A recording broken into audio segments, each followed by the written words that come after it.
Hello and welcome along to WD18, the Watford fan channel with Charlie Zazera and myself, Jacob Coleshaw, to review Norwich City 4, Watford 2 in the Championship last night. I've slept on it. I'm still as equally annoyed, if I'm completely honest, with that defeat away. I didn't go last night. Sam was there, and if you didn't check out his match reaction, make sure you do. He gave his initial thoughts on the way home. Charlie, we both watched this one from home. How are you feeling this morning?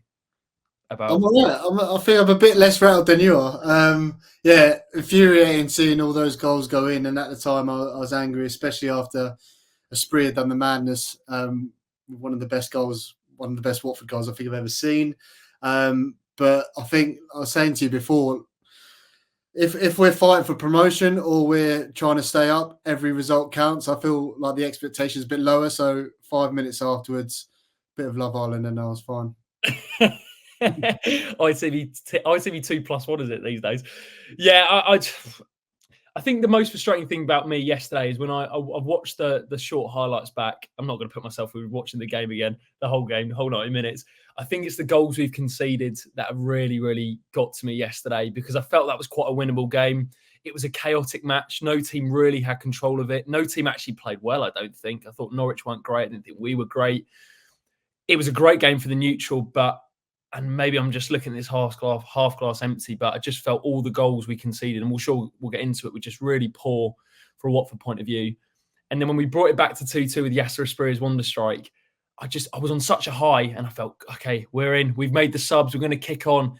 And in a weird way, it felt that we actually were happy to accept the point and sat back a little bit. Did you feel that as well? Because I felt that we dropped off a little bit when that goal went in. It's hard to say for me, and like I've got a screen grab which I'll show a bit later. And by the way, we're going to talk about one of the most ridiculous stats I've ever seen a bit later on. So make sure you stay on to watch that stat and find out what we talk about. Yeah, when we look at the screen grab, which I'm going to talk about a bit later on, I think we might have been a bit too gung ho. Even I felt a bit like after a Spree goal, I was on such a high, and like I felt like the players might have been the same and just went to go for it a bit more. That was my initial reaction. That I think maybe we had a bit of lack of discipline, a bit of immaturity in that moment. Should we take it back to the start with the lineup? We normally do that. We'll go through it kind of chronologically.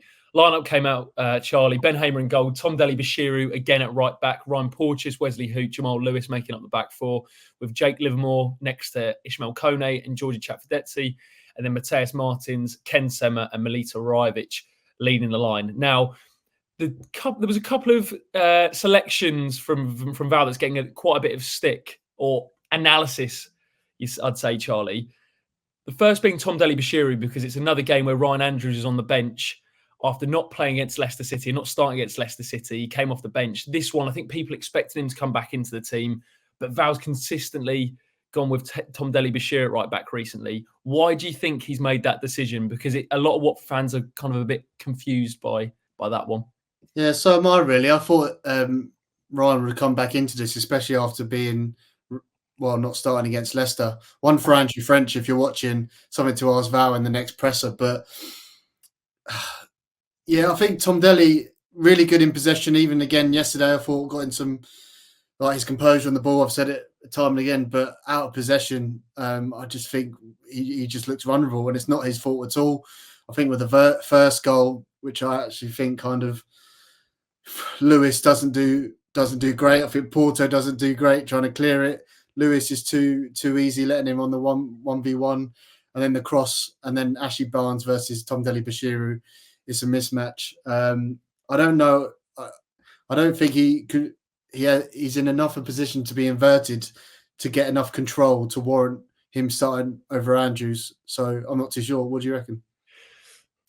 For me, it didn't make sense, this one. I mean, when the lineup came out, I thought, I get it with Leicester because obviously there's been a lot made of the load on the players. And yeah, we don't know what's happening in training. So there might have been something that's going on we don't know about. But it felt that Andrews had played, 20 minutes against Leicester, 30 minutes. It felt almost perfect for him to get back into the team and play at right back. And he just gives us a lot more going on both sides, I think. And that's nothing against Tom. It's not his natural position. And if I saw Tom Dele-Bashiru as an emergency option at right back, yeah, he's kind of been moulded into actually a little bit more than I thought. And I think Andrews is probably a little bit confused why he's not playing. I was confused why he wasn't playing. The two other selection dilemmas or decisions that have got a bit of chat, Charlie. Rajvic starting up front through the middle, and no Yasser Asprilla from the start. Did you understand why Rajvic came in through the middle and then Yasser Asprilla came off the bench, or would you have started Asprilla and maybe started someone else down the middle instead of Rajvic? So I figured it'd been a bit much putting Asprilla as like the 9 or like a false 9. I think that would have been a bit too much. I think that's something that Dennis should be doing, which we'll get onto. Rajvic started, and to be fair, I thought it was one of his better games. He seemed a bit more physical. Got his goal just about. He had a chance where he should have put Martins in the first half. Martins would have been bearing down on goal. He's another player I think we should be talking about and how he's been deployed. I actually think it was one of Rajvic's better games, and he stayed on the full 90. But he didn't have too many. Like, he had that chance, he scored. That's what he does. But he didn't have too many options. Or even for, I think it might have been the first goal or the second goal, the fluke goal, the average goal. I feel like Frank Lampard with all of Norwich's goals, but it was between him and Porto trying to head it for the second goal, and that's where Hoots kind of came through the back of him. So better than normal, but still not up to standard for me for Rajvic. For sure. And just before we get on to some of the key moments in this one, I'm going to touch on Mateus Martins because I don't really understand playing him at right wing. I think his first half performance kind of showed that. Second half, to be fair to him, I thought he improved. There was a nice bit of play when he had pressure and he turned a man and got down the wings, and he was a bit more proactive with his play. But in the first half, Charlie, I just feel like he's not suited to that role. If you're going to play Martins, you've got to play him from the left-hand side for me, where he can cut inside, and he relies a lot on that sort of run as well. You know, I look back to the start of this season when he scored that goal, hit the bar, I think, coming off from that left-hand side and getting shots off. That's where he's the best deployed for me. What did you make of his role? Because I just don't fit. It just doesn't feel right when you watch him on that side. I just feel like every player has a superpower or a main strength, and Martins is on the left cutting in and scoring. I think we saw it at West Brom early in the season, Coventry away. And I just think he looks more comfortable there. I think there's been a couple of games now where he's played on the right, and is the thinking Ken on the left, Martins on the right, get more crosses in. I haven't looked at the crosses stat, but I didn't feel like there was many crosses going into Rajvic yesterday. I think we're a lot better when we're having our wingers inverted. He's very different to like a peak Ismail Assar, who loved to hug that touchline, beat a man, get crosses in. Martins, it just doesn't feel natural. He had a really good chance in the first half as well. I think bad build up from them. Kone latched onto it, and he put it through to Martins, and he tried to cut in onto his left, and it got blocked. That was another big chance for us. So no, it's something that I wanted to look at, because maybe for another video or ahead of Rotherham we could talk about it. But it'd be interesting to see what we think our best lineup is. But look, we saw in the second half, Asprilla came on, Asprilla from the right, see what he did. But DCW mentioned it from the Rookery end. Asprilla's one of our best players. He's got to play as much as possible, and that's the reason why, because he can produce stuff like that. The first half, Charlie, it was chaos, really. I mean, we'll touch on the two Norwich goals before we touch on Rajvic's. Ashley Barnes and Josh Sargent with the penalty. The Barnes one for me is on Jamal Lewis. You can't skip past that easily from Emanuel Hernandez. There is a question mark about Lewis's position in the team. I think our best two starting fullbacks are James Morris and Ryan Andrews. I don't think that's particularly reactionary to what I've seen, but I just don't think Lewis has got going really in a Watford shirt. And James Morris, you know, he's not maybe the sexiest of footballers, but what he does is he gives you a 7 out of 10 every single game. And, you know, defensively, he does a job. I just think, I don't know, it just felt really easy for Emanuel Hernandez to get past Lewis. And to be honest, I'm not going to blame it on Tom Dele-Bashiri, because as soon as the ball goes in, we've seen it plenty of times. The guy's, Ashley Barnes has got a run on him. He's smaller than Ashley Barnes. It was only going to end one way. But Jamal Lewis, again, he's getting a bit of heat online for his performance yesterday. Do you think that's justified for what you saw? Yeah, not good enough. Not intense or aggressive enough in his defending. And yeah, that 1v1, it's not like Emanuel Hernandez is Messi or Salah, is it? And he skipped past him and put a ball in. And yeah, no fault to Tom Dele. Ben Hamer actually is really unlucky yesterday. Like, without goal line technology, that's probably not a goal. And he saved the penalty, which just fell straight to Josh Sargent. So, yeah, it's a tough one for Lewis. I think Val likes him in the team, and he mentioned in a press conference because of his work on the left side with Ken Sema and I think Georgie. I think Georgie's another one we need to talk about, but I think the defending is his issue. He's great at creating space. Sometimes you see him hair him up and kind of pulling defenders away, and I think he's quite good kind of attacking, but defending he hasn't been as good as I hoped. Norwich 1, Watford 0. Then the penalty, Charlie. It was Wesley Hoot with a kind of just. It looked like quite a leggy throw of his foot, if that makes sense. You know, when you kind of, we've all been there when you're playing football, and you know when you're kind of just not really thinking and you're just doing it. It felt like he didn't really. It was kind of a bit of striking, to be fair, to initiate the contact. But you just feel like a check of your shoulder, or even just having a little look, or getting a shout from someone. Could have been just avoided very, very easily, or am I being quite harsh there? It just felt like such an avoidable action from someone of such experience with Wesley Hoot. I don't know. I find it hard to blame him. I don't know, because there's a few people talking about player of the season, and for me, I think he has been our player of the season. Another 96 minutes yesterday. We've all played football, haven't we? We've gone to kick it and someone's just nipped him. Again, I spoke about it a bit early, but I don't know if I'm blaming a bit more on Porteous and Rivich, who didn't get a good enough contact from a set piece, and it kind of pinballs around there, and Hoot tries to clear it, and someone nicks in. It's just, like I say, average goal, fluke goal, going for Frank Lampard, just annoying, avoidable goal. But we saw ourselves 2-0 down with a mountain to climb. But to be fair to them, that's one of the biggest positives for me, was kind of how we got back into it. I thought our reaction was good after that. And Hamer saved the pen. I mean, to be fair, he could have had a good night if it had been on another day. I mean, he saves the penalty again. The rebound goes in from Josh Sargent. You then 2-0 down, Charlie, and again, it's a game where we've started slowly. If we're honest, we haven't really come out the blocks great. Yes, it wasn't.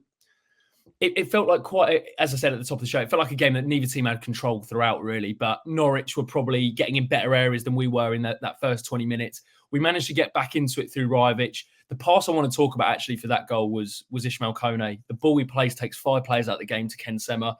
Sema does the rest. He puts it across and Rivich shins it home. Was it a cross from Ken? Yeah, I think so. What do you reckon?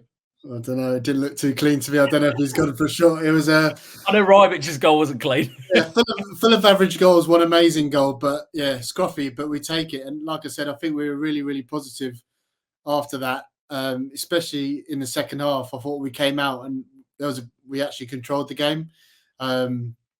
We were the one making all the running.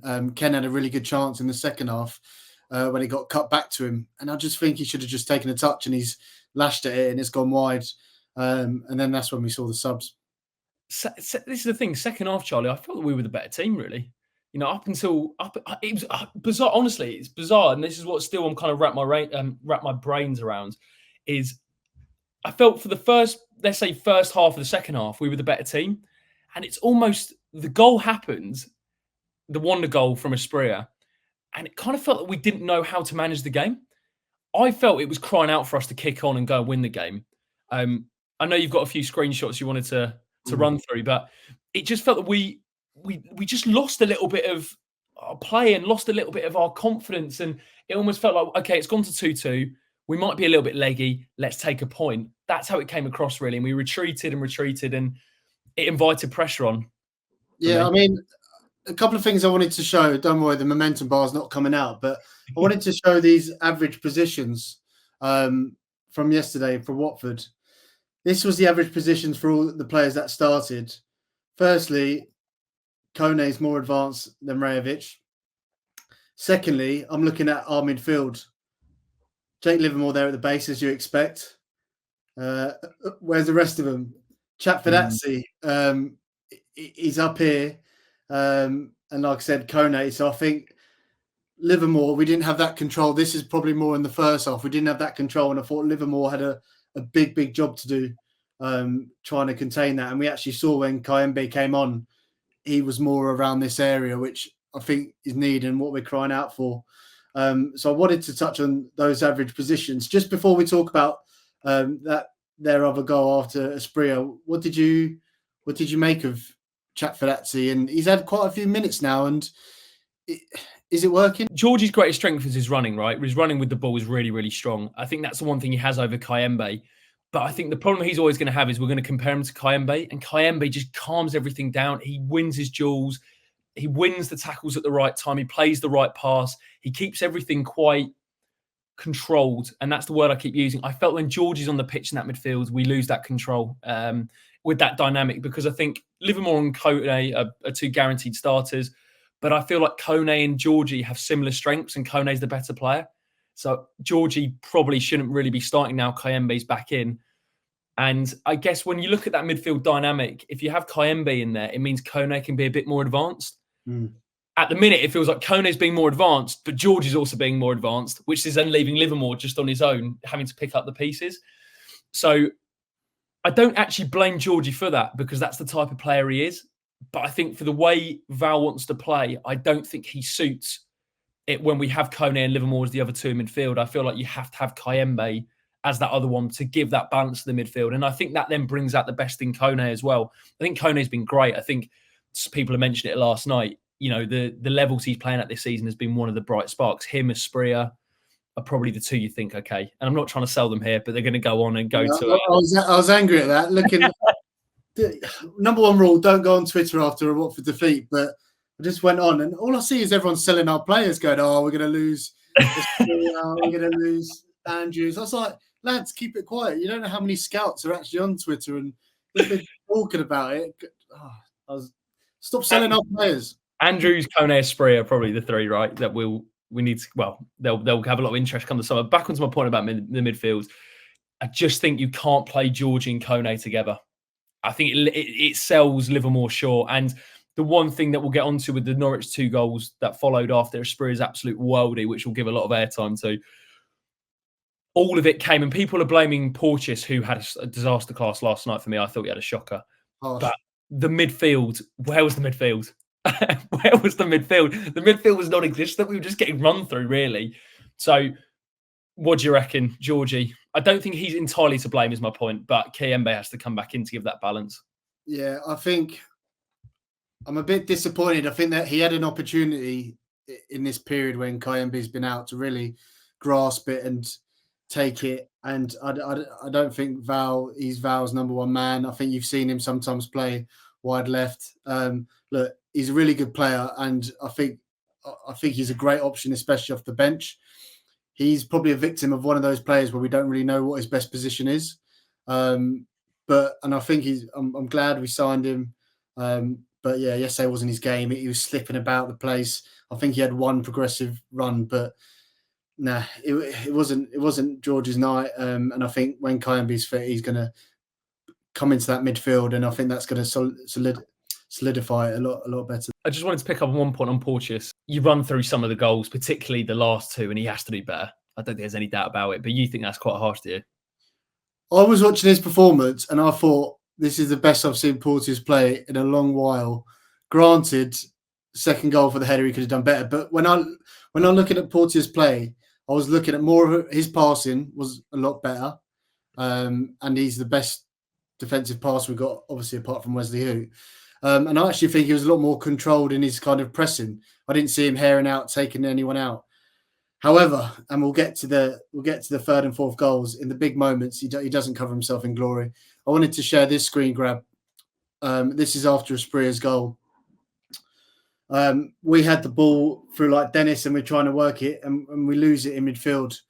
And this is our kind of defensive structure. This is Jamal Lewis. This is Tom Deli Bashiru.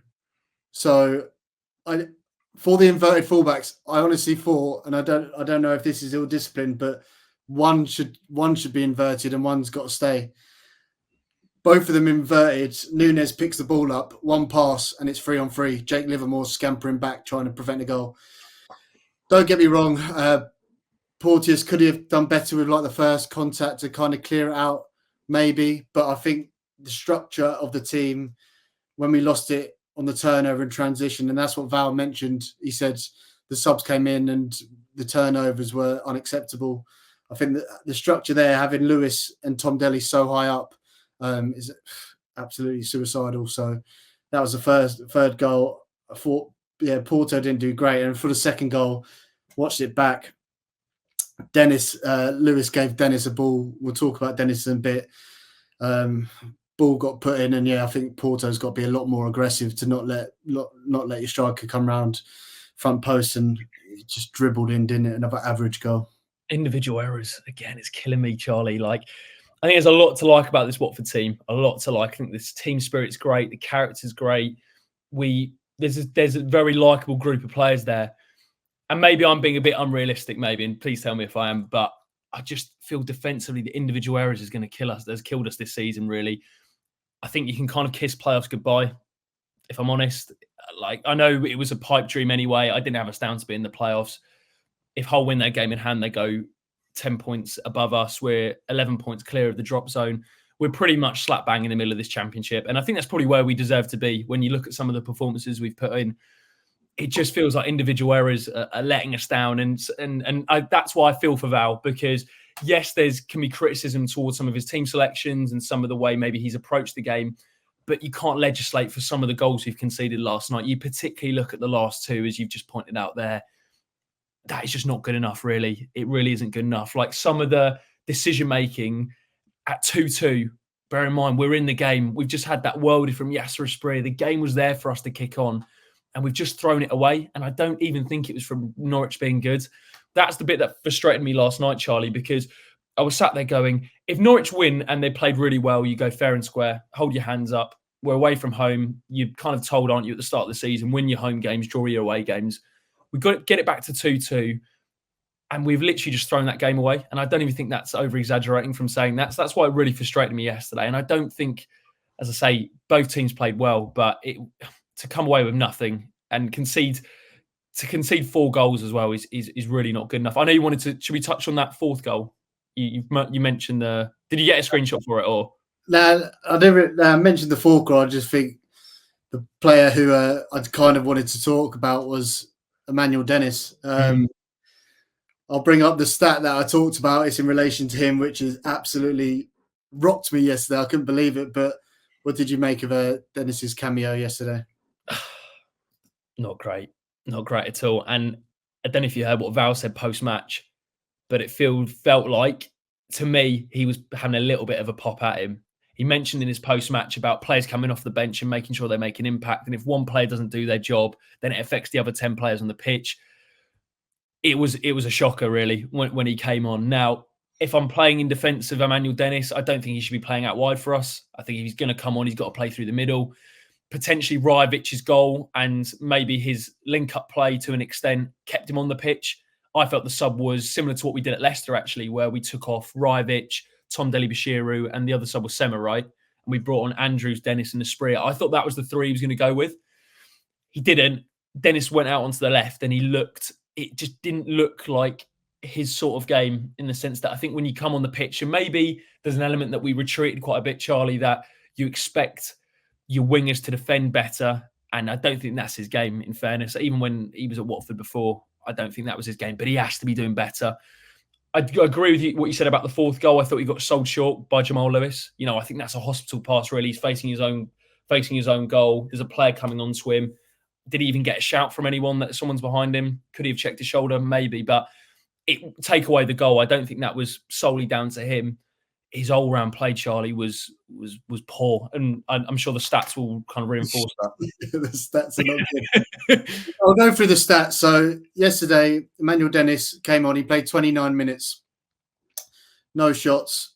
Out of all the dribbles, he had 1 successful dribble out of 5. Touches, 23. Accurate passes, 55%, 6 out of 11. 0 key passes. He won 3 out of 10 ground duels. And then this one is the real kicker. He lost possession 12 times. So he's on the pitch for 29 minutes and lost it 12 times. That's losing the ball once every 2.5 minutes. That's losing the ball more than once every other touch. Look, what I would say in defence of Dennis, and I've got here this is on Who Scored, and it shows like the touch map, and I've got Dennis. So these are all the positions he's touching it. This is the attacking third. This is defensively. Emanuel Dennis should not be picking up the ball in these areas like a left back position. Far too many touches, and I just think the system that we're playing in, I do think the wingers, there is a degree of defensive responsibility that they're given, and I just don't think that's Dennis's game. In defence to Dennis in those stats, the amount of times he received the ball facing his own goal with players up him, and he's got to try and turn and run and do something. I just don't think that left position in this system works particularly well, especially in the game state where we were chasing it. The midfield, I think Georgie was still on. You saw the average positions earlier. I just think, especially with the limitations of Bayo and Rajovic, get Dennis as that 9. We've got so many good attacking midfielders, whether it's Martins, Sema, Asprilla. Get him at that 9. Try and get that ball in around his feet in these positions, and we know who will score. But I think we spoke about earlier individual errors, which you can't blame the coach. First goal, second goal, and I thought he got him in at half time, came out second half, and we looked so much defensively stronger. So whatever he said worked. Asprilla got us back to 2-2. And then, like he said, turnovers in the midfield, bad positioning.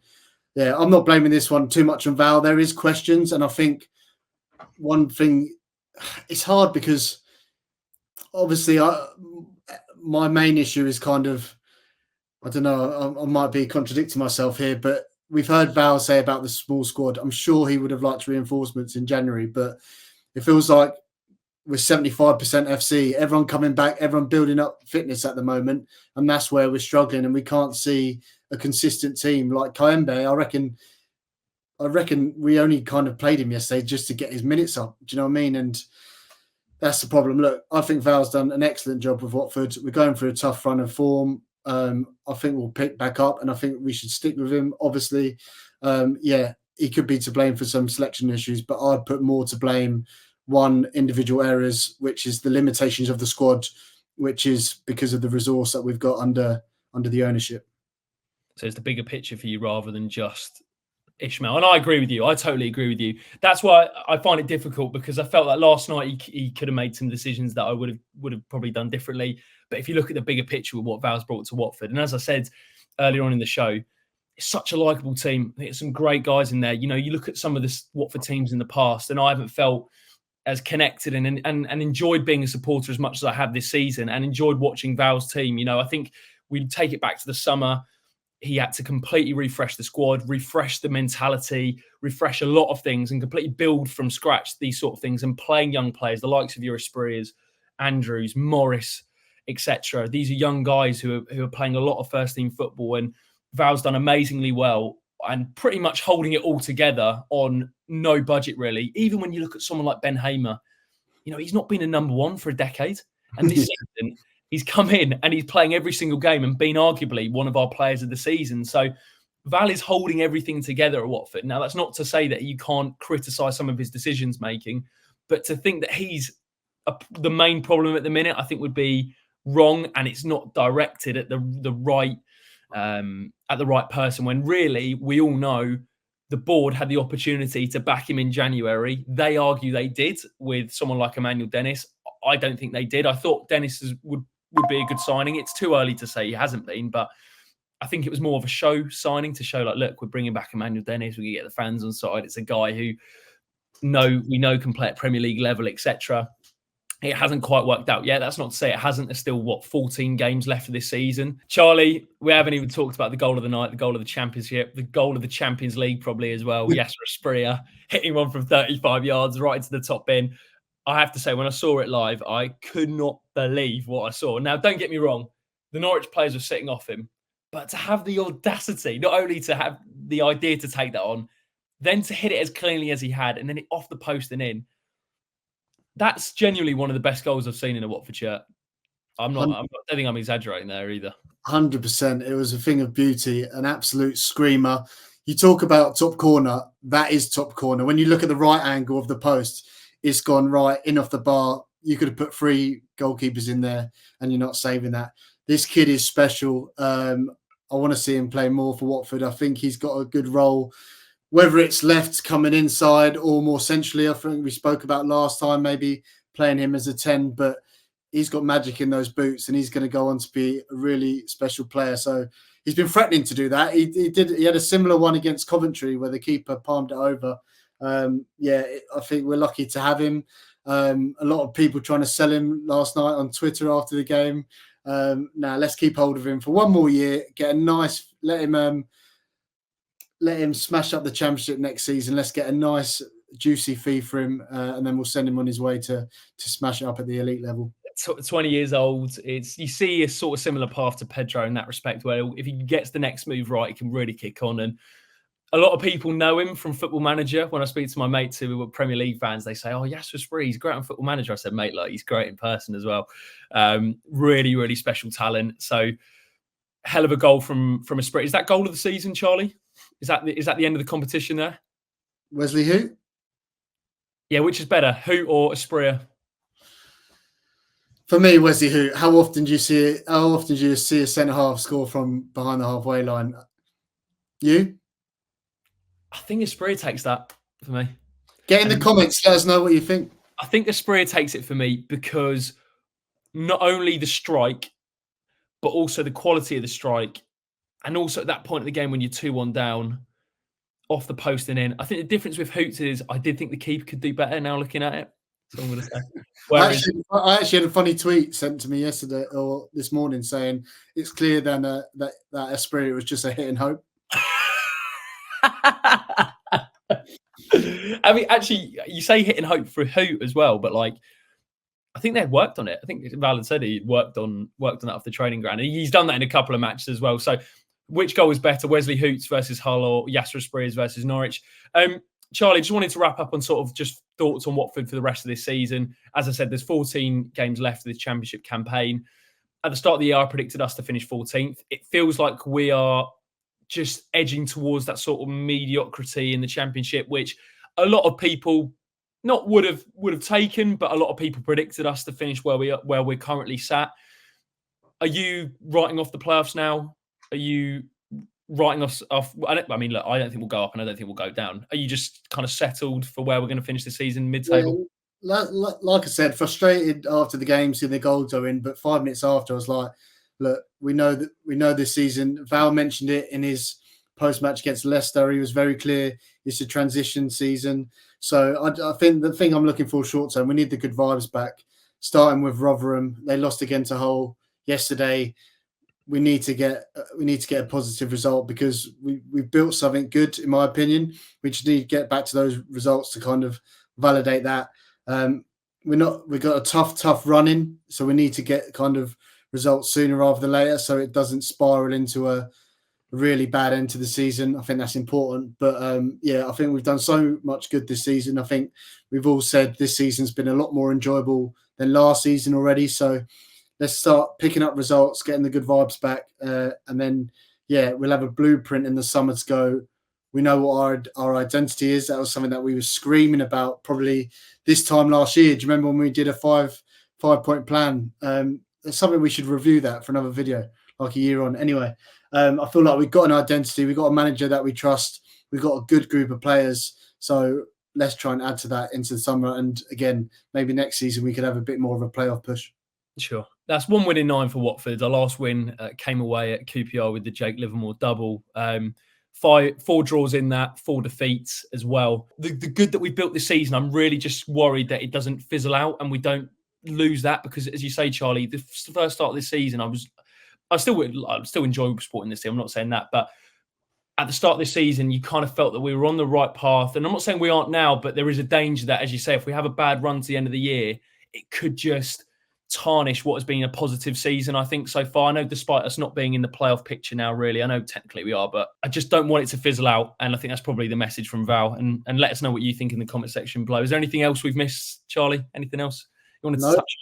Just I'm looking forward to Rotherham. Hopefully it ends in 3 points and a curry. Predictions for Rotherham? Oh, if I'm honest, at the minute, I can't see anything more. Top of the league, are they? I know. It's almost the worst game you want after a game like that, really. It's got to be the best game you want. No, surely. Pressure's all on us and we need to win desperately. I'm actually going to go with a 1-1 draw. I'm going to go with 3-1.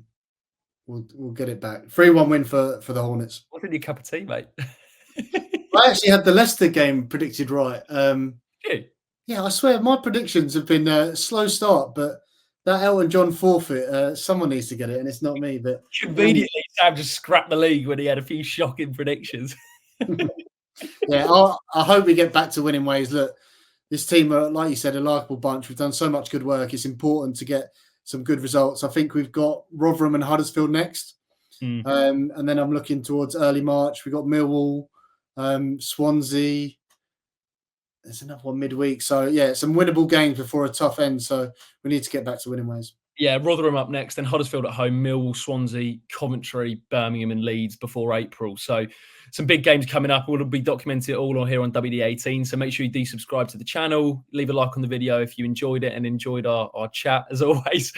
Comment down below your thoughts. We'd love to hear what you think about our discussion points, but also how you saw the game as well and your thoughts on Watford at the moment. And we will see you next time. Also, last reminder, WD18 Cup as always, 23rd of March. Link in the description below. Get involved. We've decided the teams. Charlie read them out on the last stream with Piero Mingoya. So if you want to hear the teams, you can check out on our socials or in our last video. But the link down below to donate. And we'd love for as many of you to get involved as possible. So we'll see you then. Take care and up the Hornets.